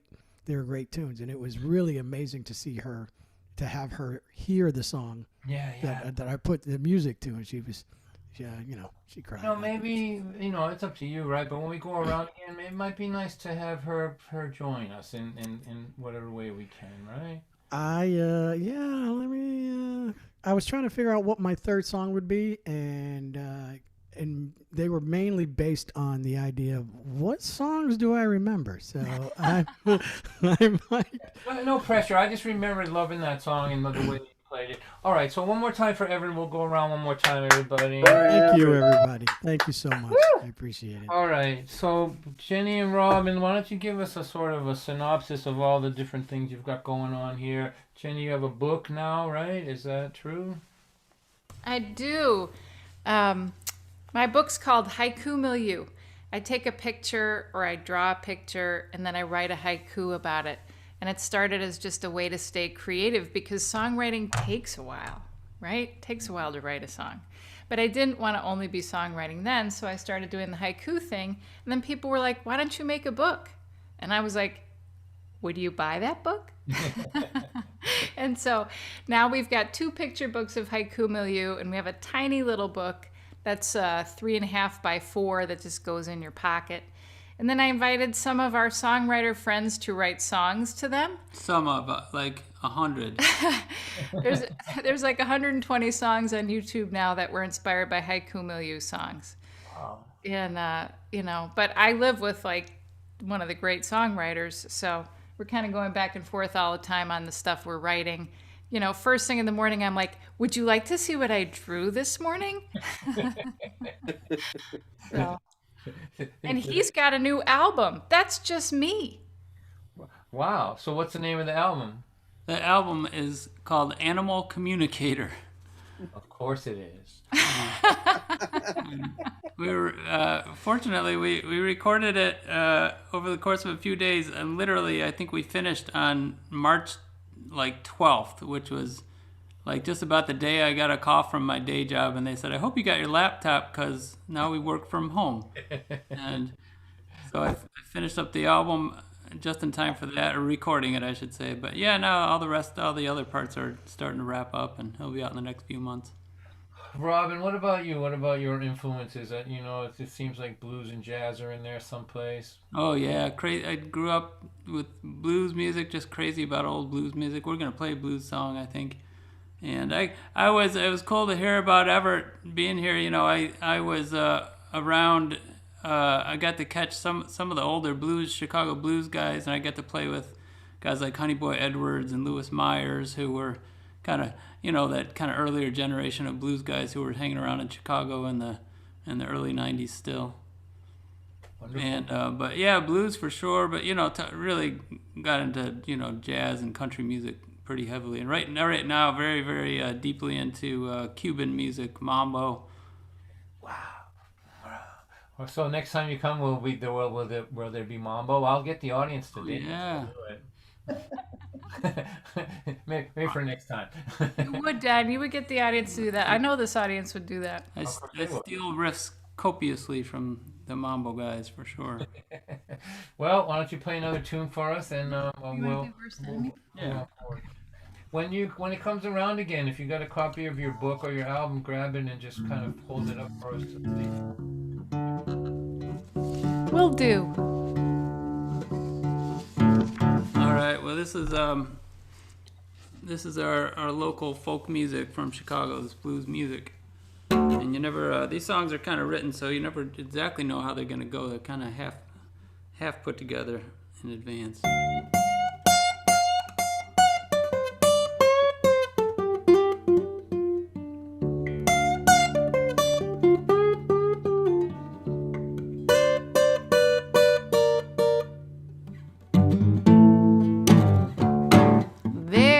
Go. You did it again. Nice words do not come out of a poison pen. You're surprised when it doesn't lead down the road that you intend. Oh, baby, baby, you're twisting a rusty knife again.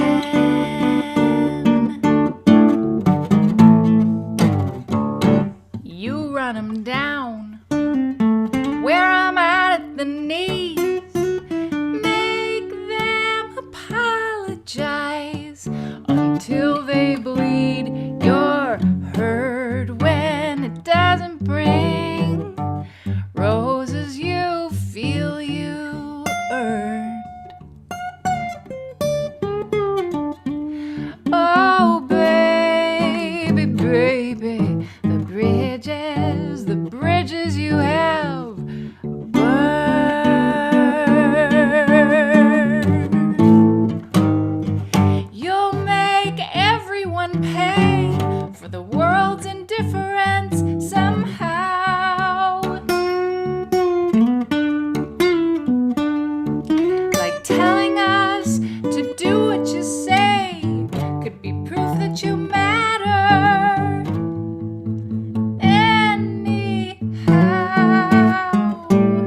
you're at it again. Throwing a punch when you could make a friend. You're surprised when they don't take your twisted point of view. Oh, baby, baby, you wanna have your cake and smash it too.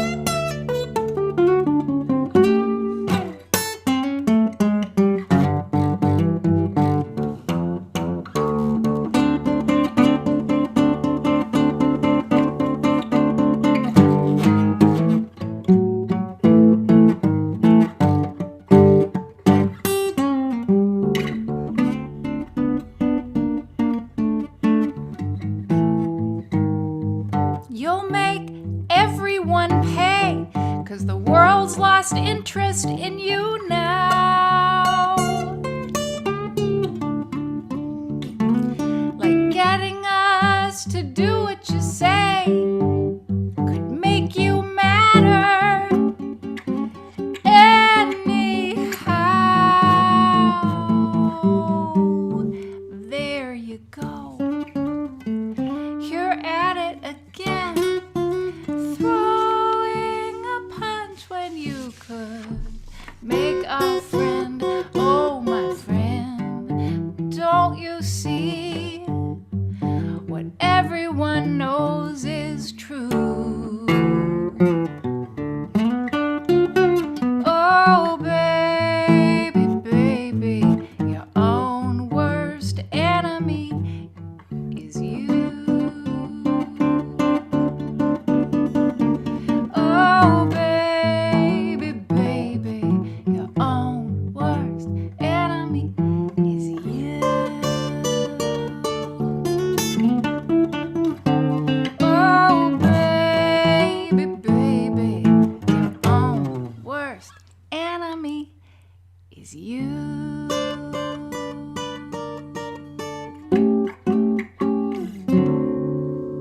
Woo! Oh, that was Yeah. great. Wow. That was awesome. That was great, Jenny and Robin. Wow. I just really like. I'm kind of hypnotized by what you guys do. It's like not like anything else that I know. It's just I'm trying to hypnotize ourselves. little self-hypnotizing going on over here. That was just wonderful. You'll hang around for one more time. Oh, yeah. All right, and they've got. I'm looking at in the chat, everybody. They've got 1, 2, 3, 4. Looks like 4 or 5 events coming up. Take a look at that. Support these guys. Support everybody that you can, but just definitely try to support these guys. So,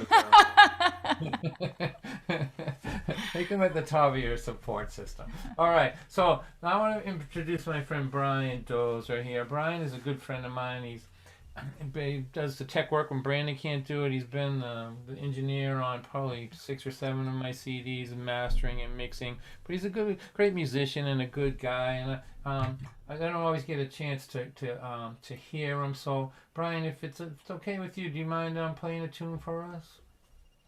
Oh, twist my arm. Yeah. Sure.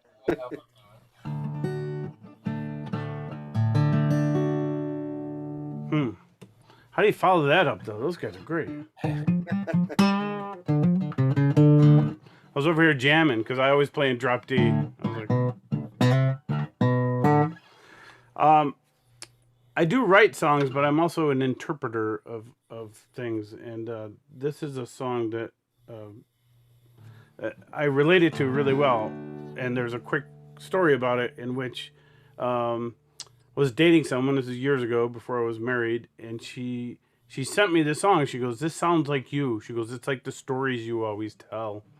And I played it a little bit, and I kind of liked it. And I took it. I performed from church every Sunday. So I took it to this minister. I go to like a UU place, and I said, this would be a great song. And it just kind of never went over with her that well, I guess, the minister. And a year later, she came back to me holding a CD in her hands going, I have the perfect song for you. You should learn this. And it was the same exact tune. And it's by a guy named Peter Mayer out of Minneapolis. It's called Holy Now.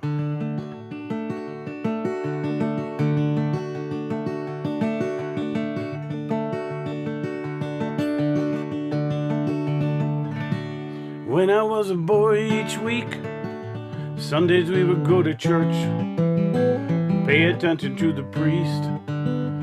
He would read the holy word, consecrate the holy bread, and everyone would kneel and bow. Today the only difference is everything is holy now. Everything is holy now.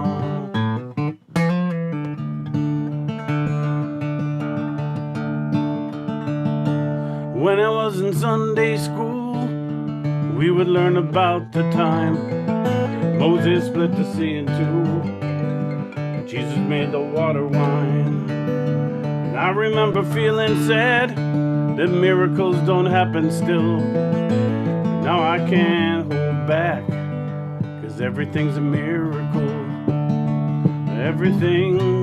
Everything's a miracle.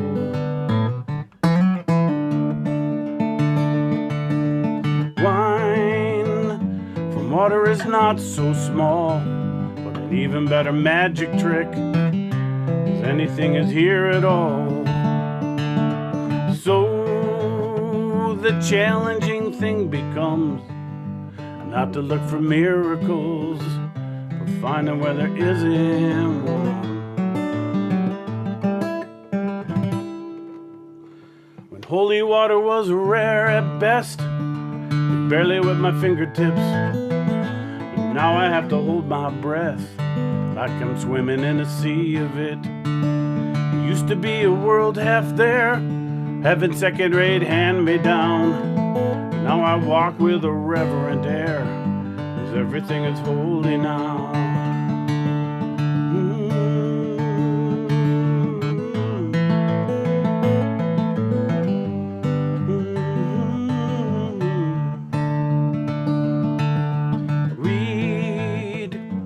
Questioning child's face, say it's not a testament, that'd be very hard to say.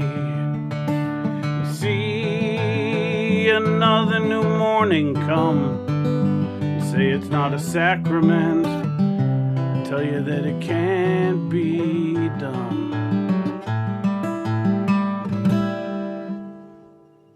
This morning outside I stood, saw a little red-winged bird shining like a burning bush, singing like a scripture verse. Made me want to bow my head.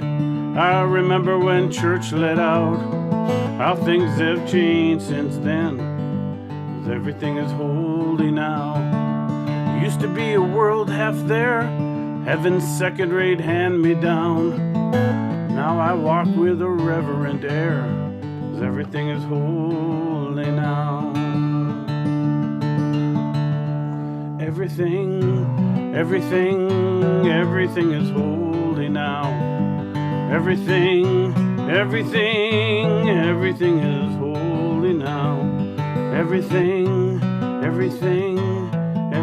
is holy now. Oh, Brian. Wow, that was beautiful, Brian. Beautiful, Brian. Beautiful. Woo! That was a hoot of a story too about the minister and the old girlfriend too. I am a recovering Catholic, so this song fit perfectly. That was so now I have to go learn everything about Peter Mayer now, I guess. That's Yeah, he'd be a great one to see if we could get out. Yeah, Get up on the show. I'm not afraid to ask anybody anymore now. Like, they've had Tom Rush and all these people. They're all trying to find they're all trying to find an audience. We have one, So yeah, where does he live, Brian? Do you know? He's in Minneapolis area. I've learned a few of his tunes. I don't know him personally, but feel like I do because I've Well, been. that was nicely done. Nice Hey, you interpretation. did a nice job.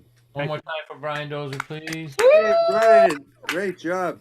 All right, so now here, this is the lightning round because we need to be done by 9:30. Although our Jen's daughter's in bed now, right? So you can stay up all night, right, Jen? Right.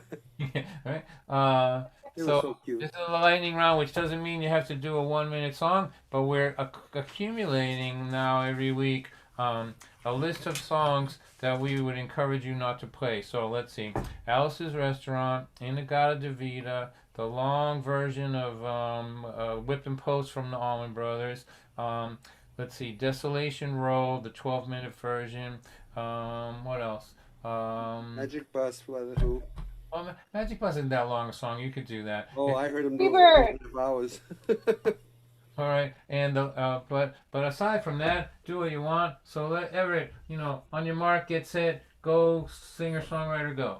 You didn't say American Pie, so that's what I'm doing. Oh, I'm just American kidding. Pie. Oh, that's a good one. American Pie. Here we go. I really did I mention I get a chance to practice? So there's like so many. I was like, oh, maybe I'll play that song, and I started thinking about it, and I'm like, I'm gonna forget it right in the middle. So Yeah. So no, don't just do whatever you're comfortable with. So this is a song by Mark Broussard that tends to stick with me a lot. There's one particular line that I kind of use every day just because I'm grateful, and it's for a man who's done nothing, I've been blessed with so much more than I deserve. And that's kind of what I feel every day. So this song is called Hope for Me Yet.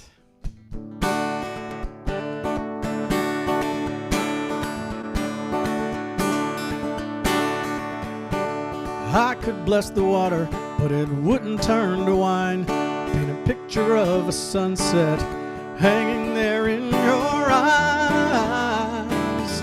But it'd just be some compromise. I could write 1,000,000 verses of words you've heard before, steal some of Dylan's best, but it'd leave me wanting to say more. 'Cause there's so much more. Baby, if you could love someone like me, there's no end to the possibility.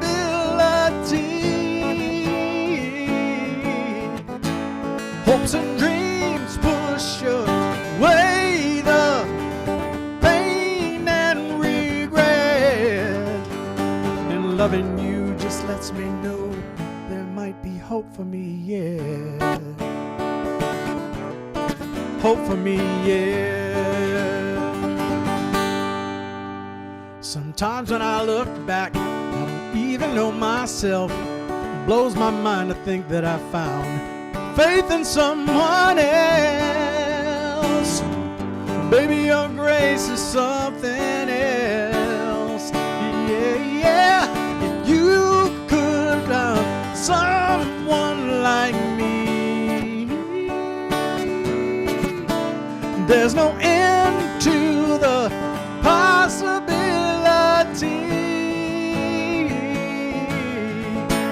Hopes and dreams push away the pain and regret, and loving you just lets me know there might be hope for me, yeah. For a man who done nothing, I've been blessed with so much more than I deserve. I'm smart enough to know that I've been handed something. Can't put a price on what it's worth. Baby, if you could love someone like me,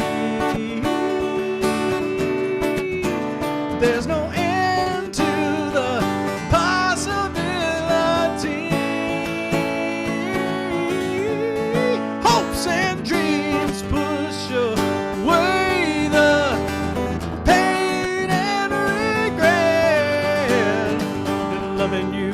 lets me know there might be hope for me, yeah.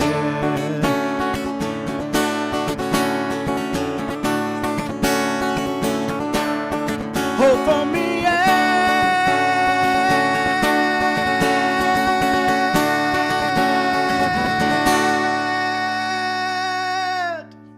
Woo! All right, Everett, that Everett. was awesome. Everett B. Pendleton. Thank you guys so much. That was awesome. No, that's Really so nice. sweet. Everett, Thank you. man, I love you so much, man. I'm so glad that you're here. Listen, every Thursday, just drop by, play a song, just hang out, whatever. I miss you a lot, man. I really do. And thanks a lot for being here. One more time for my friend Everett Pendleton. Thank All you. right, Everett. And I just want to say meet it you. was so great to thank you again for having me. It was great seeing my buddy Brian again. I haven't seen him in so long. And for Jenny and Robin, holy moly, it's just like Jenny, your voice sounds like a bell. And any time that I hear like a great guitar player, I always think of us as being like warriors in music. But there's a difference between like Robin, his weapon is like a rapier, and I just have like a club. I'm just like banging on stuff, killing things, and he's just so stylish, and it's wonderful. It's the Chicago Love Fest. That's what we're at. So thanks again, everybody. I appreciate it. Everett, Great job, Everett. Woo! Please Hope to come see you back. soon. Hope to see and hear you. what the hell? Everett, pop in. You ain't doing nothing. Come on now. Yeah, I know that should be your advertising. Yeah. What else are you doing, right? You ain't doing nothing. Stop on by. All right, Everett. Jenny and Robin, take us home, would you, please? And thank you. So, let's see the book cover. Come on now. There it is. Haiku Milieu. That's a lot of French for one guy, but I think I can do it. You did it perfectly. Haiku Milieu. Here's the tiny book. Correct. So one is full of inspiring verse and one are more pointed. Like, By pointed, translate that some dirty words, in fact. well, this one from this book is principles are just reasons to feel better than everybody else. Jenny, I think you should send Dawn one of your pictures. Principal PAL or PLE. Both of those work, right? Hey, Brian, that was awesome hearing you, by the way. Truly. That was great. Yeah, it was. Well, now we're going to hear a song by Robin Benneman, and I'm going to be the background singer, All right. which is my favorite role. Well, Don started out the whole evening by singing about his dog, which is as dumb as mud, which I would argue with, because I think if you think your dog is dumb, maybe you're just not trying hard enough to communicate in his language. That's what the song is about.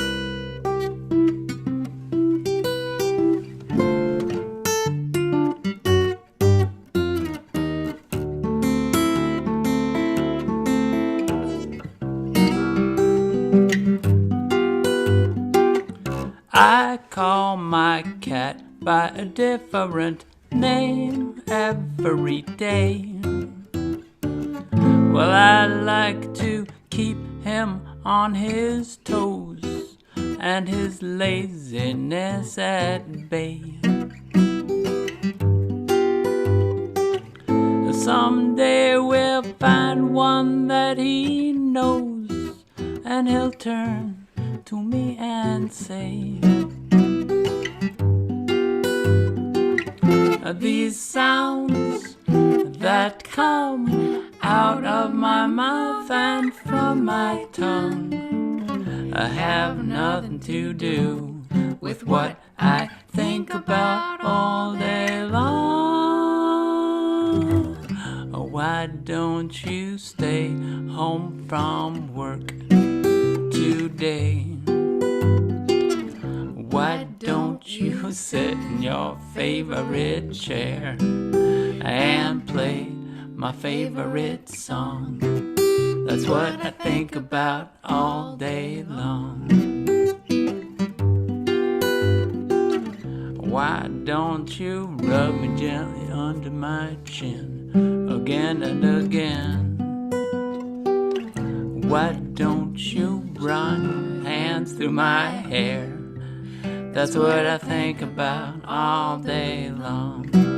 That's what I think about all day long. I leave my cat with the radio on every day. Well, I like to keep him well informed, so his mind will never stray. Someday he'll tell me what he's learned, and he'll turn to me and say, these sounds that come out of my mouth and from my tongue have nothing to do with what I think about all day long. Why don't you stay home from work today? No one at work will even care or notice that you are gone. That's what I think about all day long.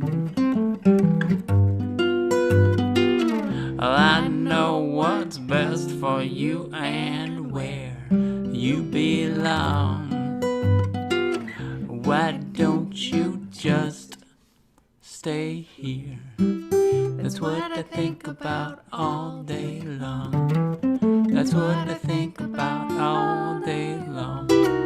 That's what I think about all day long. That's what I think about all day long.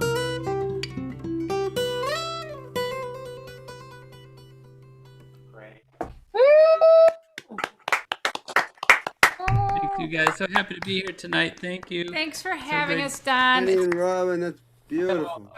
Fun to see Brian and Everett as well. Anytime, man, you guys, you know, even if you got something to promote, just pop by. I'll drag you in just to do a tune or just to do, you know what I mean? Just don't, you know, just come by whenever you want. Thursday nights, whether they want us or not, okay? That's the deal. And that song, I really like that song a lot, but I think my grandchildren would flip over that. It like, you know, I think it's an adult song, but I think that it's not a kid's song. Do you know what I mean? Like I think it's right there, right in the sweet spot, right there. And animals love it too. Right, but it's so hard to get them to pay for anything. The one with the wallet. Because they don't have thumbs. Does your cat not have a PayPal account yet? No. Oh man, you're so far behind. It's Venmo, right? What They are have you? Venmo. What are you in the 80s, Don? 70s.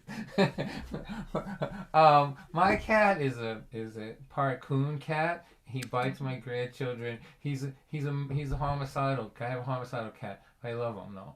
I really do. He's like we have a wild animal living in our house. He's wild. Like if you leave a dish on the floor after you've eaten it and there's food in it, he buries it. Do you ever see a cat do that? Like a wild animal he'll take stuff and just cover it up because I was reading about it in the wild they would bury their food so a predator wouldn't get it. That's the kind of cat I have.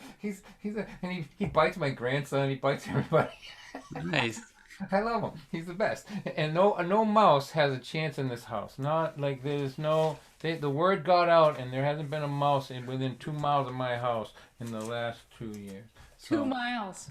yeah, I counted them. Isn't it amazing? Sometimes you hear this factoid that I think like the company IAMS invented, you know, dog food and cat food. There was no dog food or cat food until like, you know, until well into the 20th century, like the 20s or 30s. So cats ate mice. That's what they ate for many thousands of years. Yeah, I got nothing to do but talk, right? Here's a good story. We had this other cat, and he was a murderer too, but he was an outside cat, right? This cat, we keep him inside. This guy was outside. So we had mice in the house before we got the cat, and we brought in an exterminator. And he sat on my couch and told me this colossal lie. This was like a worthy of a government official lie, right? He said, I said, what about a cat? He said, well, if the mice are already here, the cat will think that they're part of the family, and he won't kill them. I go, okay. I got a cat. The first day, there was mouse cadavers from one end of my house to the other. But he got so full, he just ate the sweet. I'm like, they're all part of the family. What are you doing? Mouse cadavers. Just picture it. Mutilated, de-gutted mouse cadavers in my house. And before I got the cat, they were so bad in my house, they were climbing up my Christmas tree and eating my candy cane. 2 weeks later, there was not another mouse anywhere near here. So just so you know, don't listen to your exterminator. He's fibbing to you. All right. Cat. So we're gonna wind this thing down. I wonder if I can get Tim Mason to do us another poem. He's awful shy about reading his poetry, but I bet if I twisted his arm, maybe, or something, I might be able to get him to do it. Yeah, let me get rid of this Filter. TV thing. That's the television I had when I was a kid, right there. Yeah. Only one of the knobs was knocked off. You had to use a pair of pliers on it. Mine was black and white. Wait a minute. Mine too, Sarah. This thing was supposed to. Shannon, fix this. You can't operate a 1960s TV. I tell you what, Didn't have remote control either. Oh. Tim, I'll do some. Oh, there you go. Who saved the day? Shannon, the woman, of course. Well, Shannon saved the day because she does not allow me to attach a keyboard or mouse to the computer. Good. And I don't work those little. My fingers are like they don't Stop complaining. work like that. We get to see a domestic dispute on Zoom. I bet that's happened before. Yeah. All right. Give us something. So, actually, one of my heroes passed away. I don't think this was a COVID thing, but last week, Hank Aaron died. He was almost in his 90s. And this isn't exactly about Hank, but it's in his spirit. See, my nephew showed me his baseball card collection. He brings out binders. The mythic sporting images are not perspiring in their plastic prophylactics. No card edge is bent or chipped. No gunpowder stains are showing. They are like bugs on pins or encased in amber, perfectly preserved and perfectly dead. As he proudly points out the value of his latest page, my mind flashes back to the 2 battered shoe boxes now stashed in my closet, carrying the dust from many of my lives. My cards. Once complete sets, 67 and 68, all tattered and scratched, taped, marked in pen, charting the trades and transformations. Me and Danny, we played out a 187-game season with our teams. Keeping statistics, we took over my TV room, his den, masking tape bases, our trombone cases, making the walls of the house that Ruth built, the home of the Braves. With a button ball, we would slide the pitch, roll the dice, and wear out the knees of many of our parents, sliding our cards after them. Now, 4 decades later, I can still see the muscular arms of Aaron, bat on shoulders, irregular for my guys, top right edge torn from bouncing off the walls, backside stats worn smooth for speed and swiftness, a sure threat to steal a base with the right wrist action. My last card in 67 was Mantle. I had amassed doubles and triples by the score, cutting the rookie cards and taping them on to expand the roster. And then I got him. A headshot. Mickey Mantle, a face looking stupid. I had him before Danny did. Kept him for reputation, then dove into the treasure Danny's uncle bestowed. Gil Hodges, Ted Williams, Hoytie Ford. I got the doubles. And going to beat that, I hit the library, tearing the pictures from the history books, wrapping my doubles with Ty Cobb, Satchel Paige, Josh Gibson. We expanded to the minors, the Mud Hens and Bees, Pioneer League Specials, Boise, Spokane, the Negro Leagues, Kansas City Monarchs, Homestead Grays. We had a card for the commissioner, Ford Frick, and even umpires. And later, when we were older, cheerleaders taken from Playboy. If we were going to explore the off-field dimensions of the game, money was beside the point. It was a way of life that we were after. And when we saw our baseball cards, they were alive. Yeah, nicely done. Woo! Yeah. All right, Tim. Really nice. Thanks, Tim. Thanks, Nice thanks job. Shannon, for taking care of that. Well, that sort of wraps up another really good night. Thank you to everybody. Thank you especially to everybody who comes every week and joins in. I love you so much and appreciate you, and I miss everybody. I can't wait to get to Chicago and be in the same room with my friends out there. It's going to be a while. I'm going to read this short piece to sort of wrap this up, and I'm sending this out to my friend Neil Braverman. Neil Braverman, some of you know, is Neil. You still here, buddy? Yeah. I am. Yeah. Neil is one of the great people in this world. He does everything that he can possibly do for anybody, everybody, whatever. And he runs a wonderful open mic called Rosendale Open Mic, and everybody's welcome. And they set such a lovely tone. And he raises money for. We just did something for him for a bereavement group, and he's just somebody that I love a lot. And this is a little piece about building a community for people who need one.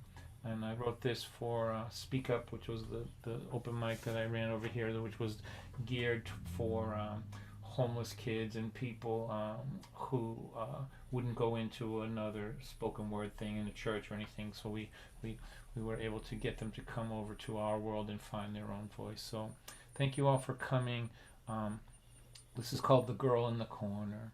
We saw you when you slipped in here soaking wet and tried to hide in the corner as if your life was not raining on you. We loved you before you knew we could see you. This place, after all, was built for all of you. Wet and wounded, bullied and broken, ignored and targeted, alone in the worlders, who live in the shadows out there on the edge of belonging. We loved you by leaving you alone and letting you decipher us with those highly developed, piercing refugees' eyes, the ones that can spot a lie, a truth, a weakness, a strength from 30 paces. When you asked yourself, what is this place? We answered without speaking, this is your place.